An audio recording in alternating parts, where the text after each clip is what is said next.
क्या हमारा म्यूचुअली है, कोई आप पर हमला होगा, हमारा पे हमला माना जाएगा। और ये जो अभी दोहा में जो हुआ, इसके कारण ये आग सुलगी। वो तो कह रहे 1 साल से चल रहे थे। हाँ, ये कह जरूर रहे हैं कि यूएई के साथ और कतर के साथ भी ये संबंध बन सकते हैं। यूएई और कतर भी सोच रहे हैं कि हम भी सऊदी अरब और पाकिस्तान के इस ग्रुप में शामिल हो जाए। भारत से कोई सपोर्ट नहीं करने वाला सऊदी अरबिया, कभी खड़ा नहीं होगा सऊदी अरबिया भारत के अगेंस्ट में। दोस्तों, सऊदी अरब ने बिगुल बजा दिया है। वो संकेत दे दिया कि हमें सावधान हो जाना चाहिए। अमेरिका और यूरोप में तो हम भारतीयों के लिए खतरे की घंटियां बज चुकी हैं कि go out Indians, get out Indians, get lost Indians, ये सारी चीजें कई देशों से निकल कर आ रही। पाकिस्तान और सऊदी अरब की इस डील से भारत को तकलीफ और भारत को बड़ा खतरा होगा, लेकिन भारत ने कहा कि हमें अंदेशा था, हमें पहले से पता था कि इन दोनों के बीच खिचड़ी पक रही है। मैं आज प्रधानमंत्री से पूछना चाहता हूं, विदेश मंत्री एस जयशंकर से पूछना चाहता हूं, ये विदेश नीति की नाकामी नहीं तो क्या है? आखिर क्या मजबूरी है कि सऊदी अरब जो है वो पाकिस्तान से इस तरह का समझौता कर रहा है, जबकि इससे पहले हमने सऊदी अरब की कई वाजिब और गैर वाजिब चीजों में मदद की है। पाकिस्तान को इसमें यदि लीवरेज मिलता है, कतार कल कर ले, ठीक है, यूएई कर ले। हाँ। क्या हमारा म्यूचुअली है, कोई आप पर हमला होगा, हमारा पे हमला माना जाएगा। तो इसको थोड़ी हम गंभीरता से जरूर लेनी चाहिए कि अगर सऊदी अरब पर हमला हुआ तो वो हम अपने ऊपर मानेंगे और सऊदी अरब को बचाने के लिए अपने परमाणु हथियारों का भी इस्तेमाल करेंगे। पाकिस्तान को हिमाकत करता है तो हम दोबारा पाकिस्तान पर प्रहार करेंगे, मगर क्या उसका मतलब यह है कि उसके जरिए सऊदी अरब और उसके बाद तमाम मुस्लिम देश भारत के खिलाफ हो जाएंगे? पाकिस्तान को इसमें यदि लीवरेज मिलता है, कतार कल कर ले, ठीक है, यूएई कर ले। हाँ। क्या हमारा म्यूचुअली है, कोई आप पर हमला होगा, हमारा पे हमला माना जाएगा। तो इसको थोड़ी हम गंभीरता से जरूर लेनी चाहिए, हल्के में नहीं लेनी चाहिए। मैं ये बताना चाह रहा हूं। मैं आगे कह दूं, इजराइल से डर है पाकिस्तान को, भारत से कोई सपोर्ट नहीं करने वाला सऊदी अरबिया, कभी खड़ा नहीं होगा सऊदी अरबिया भारत के अगेंस्ट में। इसको डर है कि इजराइल न मारे हमारे ऊपर, जो दोहा पे हुआ है वो मेरे ऊपर न हो जाए। तो ये प्रॉब्लम है, समझिए। तो सऊदी अरब को यह लग रहा है कि इजराइल ने जो किया है कतर के साथ वो कहीं हमारे साथ ना कर दे, इसलिए परमाणु हथियार के डेटरेंस पाकिस्तान वाला हम इस्तेमाल कर सके, इसलिए डील कर लो। एक कदम आगे कह रहा हूं, पाकिस्तान को इजराइल का डर सता रहा है। मैं एक चीज बताना चाहता हूं, थोड़ा सीरियस बात है। देखिए, बांग्लादेश भी कहता है कि हमको न्यूक्लियर हमला चाहिए, आपके ऑप्शंस को क्लोज कर रहा है। देखिए, वो अधि दे देता है इसको भी, बांग्लादेश को भी। आपके न्यूक्लियर ऑप्शन में एक फैक्टर आती है, हम ऐसे नहीं जाते ऑपरेशंस में, एक फैक्टर आ जाएगा कि इनके साथ एक म्यूचुअल पैक्ट है, कर सकता है नहीं, वो बड़ा क्वेश्चन मार्क है। भारत को ठीक है, बहुत सचेत, तो बांग्लादेश भी इस तरह का पैक्ट कर सकता है।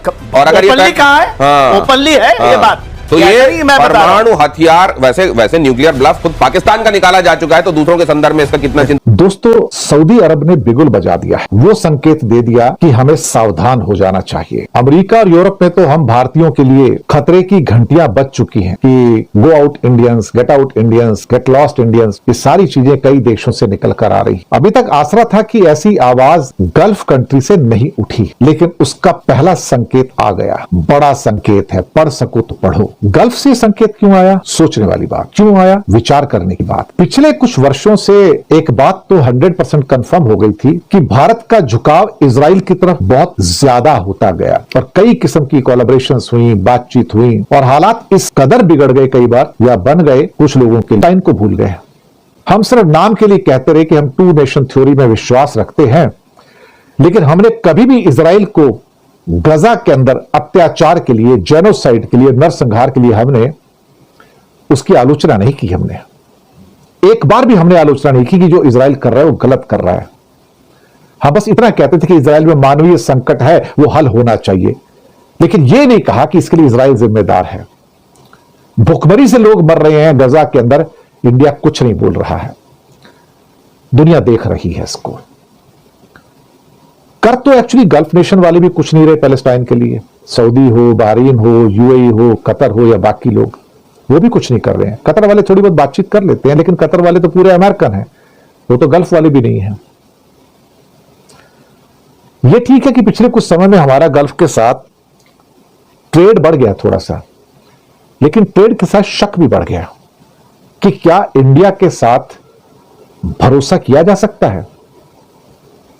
और उसका पहला बड़ा संकेत कि इंडिया का जो इजराइल की ओर झुकना है वो सऊदी अरब से आता है।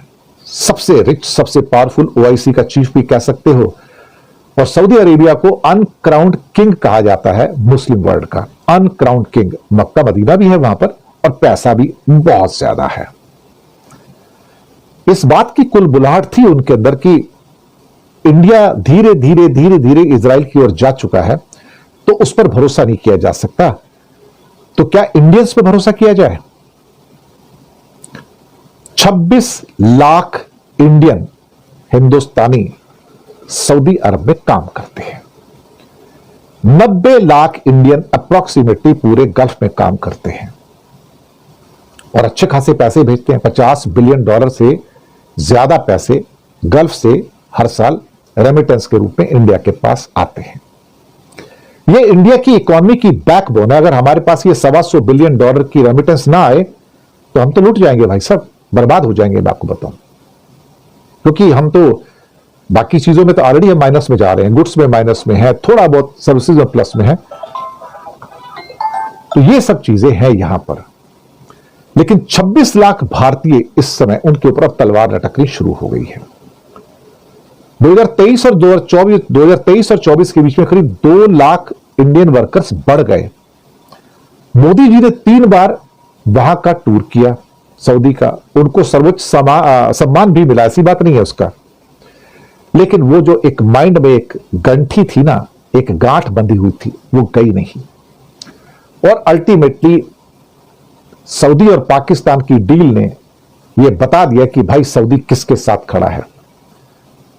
हमारे अखबार, हमारे चैनल्स एक ही चीज, एक ही रट लगा के बैठे रहे कि पाकिस्तान के पास कुछ नहीं है, वो कटोरा लेके मांगने जाता है, उसकी झोली खाली है, उसकी झोली में कुछ नहीं है। लेकिन अल्टीमेटली स्ट्रेटेजिक जो पार्टनरशिप है वो तो सऊदी के साथ पाकिस्तान ही कर रहे हैं। और पाकिस्तान को स्ट्रेटेजिक पार्टनरशिप अमेरिका भी देता है, चाइना भी देता है, टर्की भी देता है, अजरबैजान भी देता है, बाकी मुल्क भी देते हैं। हमारे साथ कोई नहीं रहता, जबकि हम पावरफुल इकोनॉमी है। तो उसकी गरीबी, उसकी गुर्बत पाकिस्तान की, लेकिन डिप्लोमेटिकली उसको बहुत सपोर्ट मिल रहा है यहां पर। लेकिन एक खतरा आ गया अब 26 लाख वर्कर के ऊपर, 26.5 लाख वर्कर के ऊपर जो सऊदी में काम कर रहे हैं, कि क्या इतने सारे हिंदुस्तानियों को नौकरी देना जरूरी है, या फिर उनको नौकरी देना जरूरी है जो इस्लामिक वर्ल्ड से हैं, चाहे पाकिस्तान से हैं या किसी और मुल्क से हैं। एक कहीं ना कहीं एक गांठ तो बंध गई सऊदी में, अदरवाइज सऊदी इतना बड़ा डिसीजन नहीं लेता था साहब। और ये 26 लाख लोग सोचेंगे कि क्या इसके बाद इनको री एंगेज किया जाएगा, इनका जब कॉन्ट्रैक्ट खत्म हो जाएगा तो क्या उनको वापस भेज दिया जाएगा। लेकिन संकेत मिलने शुरू हो गए कि सऊदी फिर से मुड़कर इंडिया से दूर हो गया है। और जब इंडिया से दूर होना शुरू हो गया है पाकिस्तान के साथ डील करके, तो हमारे जो प्रोफेशनल्स हैं, हमारे जो वर्कर्स हैं, व्हाइट कॉलर वर्कर हो या ब्लू कॉलर वर्कर हो या मजदूर हो, उनके लिए शायद आने वाले दिन अब मुश्किल वाले दिन हैं। उन्हें सोचना पड़ेगा कि सऊदी जाएं या नहीं जाएं, क्योंकि पता नहीं अब सऊदी की पॉलिसी कब बदल जाए। अगर इंडिया को यहां पर वो अंधेरे में रख के पाकिस्तान के साथ डील कर सकता है, तो इंडिया को एक मैसेज मिल रहा है कि नहीं भाई, आपका सऊदी अरब में स्वागत नहीं है, we don't welcome you, I don't trust you, I rather trust Pakistan and maybe other Muslim countries but not India. और उसका एक बहुत बड़ा कारण शायद यह भी है कि इंडिया की इजराइल के साथ कुछ ज्यादा ही गठबंधन हो रहा है, और मे भी कुछ अदर रिलीजियस रीजन्स हो सकते हैं जो नाराजगी हो सकती है उसकी, कि इंडिया में जो एक तरह से जो भगवाकरण हो रहा है, उस भगवाकरण को ये सारे के सारे जो मुल्क हैं, जो इस्लामिक मुल्क हैं, देख तो रहे हैं वो। हालांकि वो भी कट्टर हैं सारे, वो भी फैनेटिक हैं, लेकिन शायद उन्हें हिंदुस्तान की सोसाइटी में फेनेटिसिज्म नहीं चाहिए, उन्हें यहां पर एक उदारवादिता चाहिए। और यहां का जो कट्टरपन है, जो भगवा कट्टरपन है वो शायद बहुत देशों को परेशान कर रहा है, वेस्टर्न वर्ल्ड को भी परेशान कर रहा है। सच बात तो ये है।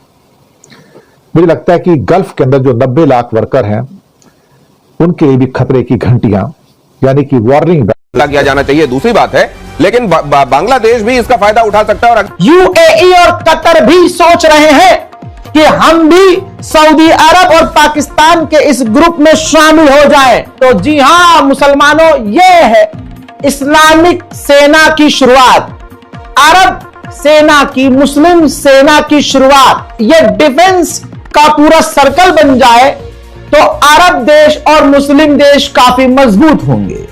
दोस्तों, इसके अलावा बड़ी बात यह है कि सऊदी अरब ने खेल किया है इस बार अमेरिका के साथ। यानी ये जब डील मोहम्मद बिन सलमान करने जा रहे थे पाकिस्तान से, तो जानकारी अमेरिका को नहीं दी थी, बल्कि यूं कहूं कि जब लगभग डील हो गई तब सऊदी अरब ने पाकिस्तान और अपने बारे में बताया कि हां जी, हमने डील डिफेंस की है और इस डील के अंदर ये है। अब मैंने ये कल कह दिया था, आप खुद गवाह हैं इस बात के कि पाकिस्तान और सऊदी अरब की इस डील से भारत को तकलीफ और भारत को बड़ा खतरा होगा।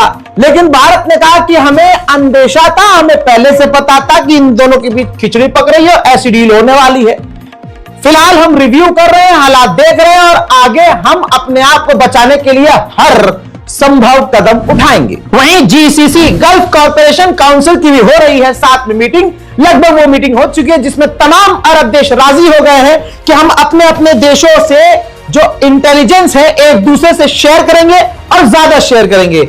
हम सब मिलकर अपने रडार और डिफेंस सिस्टम को मजबूत और ताकतवर बनाएंगे। वहीं कतर के मिनिस्टर और लॉयर्स पहुंच चुके हैं आईसीसी इंटरनेशनल क्रिमिनल कोर्ट में, यह पता करने के लिए, इंक्वायरी करने के लिए, सवाल करने के लिए, रास्ता ढूंढने के लिए कि हम इजराइल के खिलाफ क्या क्या कदम उठा सकते हैं। मैं आज प्रधानमंत्री से पूछना चाहता हूं, विदेश मंत्री एस जयशंकर से पूछना चाहता हूं कि विदेश नीति की नाकामी नहीं तो क्या है?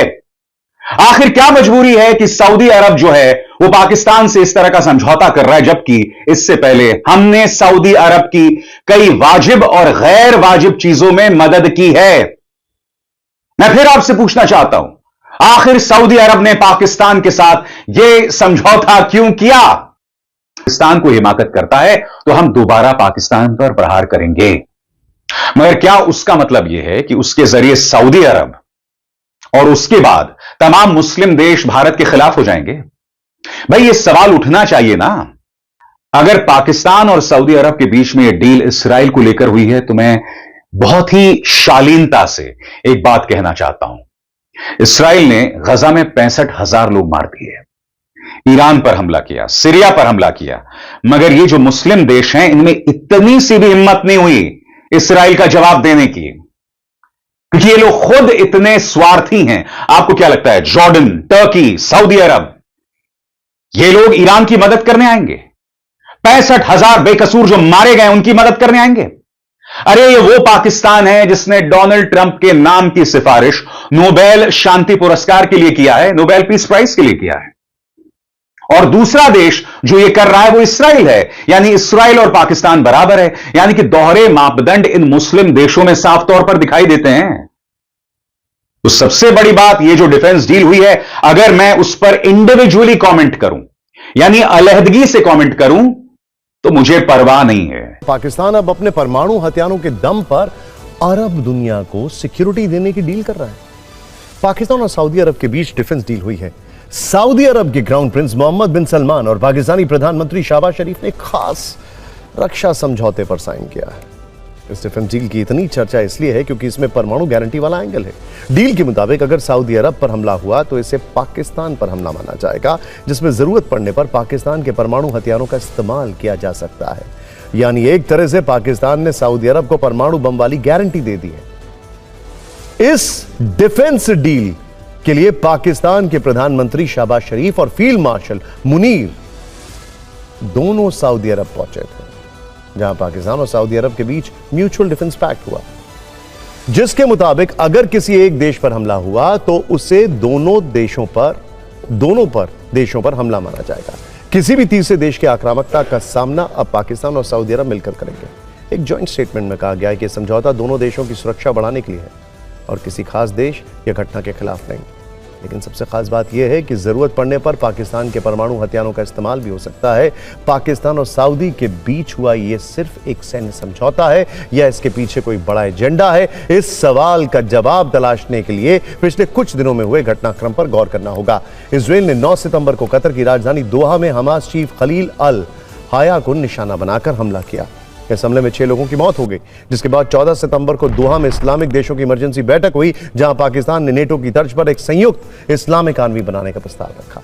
एक तरह से पाकिस्तान ने इजराइल से डरे अरब देशों को परमाणु सुरक्षा वाला सपना दिखाया। इस्लामिक मुल्कों में सिर्फ पाकिस्तान के पास ही परमाणु बम है। इसी के का दम दिखाकर असीम मुनीर और शाहबाज पाकिस्तान को इस्लामिक वर्ल्ड का खलीफा बनाना चाहते हैं। कहा जा रहा है कि पाकिस्तान अब ऐसी ही डील यूएई और कतर के साथ कर सकता है। उसकी कोशिश है कि वो सभी अरब देशों का परमाणु पहरेदार बन जाए, जिसके बदले में पाकिस्तान को सिर्फ पैसा चाहिए। पाकिस्तान अरब देशों से मिलने वाली मदद के सहारे ही अपने दिन काट रहा है। चीन के बाद उसे सऊदी अरब से ही सबसे ज्यादा कर्ज मिलता है। उसने कुल विदेशी कर्ज का 7% हिस्सा सऊदी अरब से लिया है। पाकिस्तान पर सऊदी का करीब 77,000 करोड़ का कर्ज बकाया। पाकिस्तान के अनुरोध पर कई बार कर्ज लौटाने की तारीख बढ़ाई जा चुकी है। पाकिस्तान सऊदी अरब के कर्ज वाले एहसान तले दब चुका है। उसे उम्मीद भी नहीं है कि वो कभी सऊदी अरब का कर्ज चुका पाएगा। इसीलिए उसने मजबूरी में परमाणु सुरक्षा वाली डील की है, मगर सऊदी अरब ने यह समझौता सोच समझ कर किया है। यह भी कहा जा रहा है कि यह डील अमेरिका की धोखेबाजी का नतीजा है। अब तक सऊदी अरब अपनी सुरक्षा के लिए अमेरिका पर निर्भर है, लेकिन अब सऊदी अरब का अमेरिका पर भरोसा कम हुआ है। उसे लगने लगा है कि अगर इजराइल ने हमला किया तो अमेरिका उसकी रक्षा नहीं करेगा। कतर पर इजरायली हमले से सऊदी अरब का डर ज्यादा बढ़ गया है। इसीलिए बहुत जल्दबाजी में पाकिस्तान से डिफेंस डील की गई। पाकिस्तान इसे अपनी कामयाबी मान रहा है, लेकिन वहां की आवाम खुलकर कह रही है कि पैसे के दम पर सऊदी अरब ने हमें खरीद लिया। दुनिया में कोई है जो कहे कि भारत पर हमला होगा, हम पर हमला तस्वर किया जाएगा, हम पर तो कोई थूकने के लिए तैयार नहीं। जैसा कि आपने देख लिया किस तरह भारतीय मीडिया चीख चला रहा है और ये कह रहा है। दूसरी तरफ मायदा होते ही अरब ममालिक ने भारतीयों को निकालना शुरू कर दिया। पूरे भारत में चीखो पुकार जारी है, ये क्या हो रहा है। और मोदी ने हमें बर्बाद कर दिया, कहीं का भी नहीं छोड़ा। हर मुल्क पाकिस्तान के साथ है, हमारे साथ कोई नहीं है, हम तनाव हो गए हैं। आज के लिए इतना। मज़ीद अगर इस तरह की रिएक्शन वीडियो देखनी है तो हमारे चैनल हादी न्यूज़ को सब्सक्राइब कर लीजिएगा। वीडियो पसंद आई हो तो वीडियो को लाइक और दोस्तों के साथ शेयर ज़रूर कर लीजिएगा।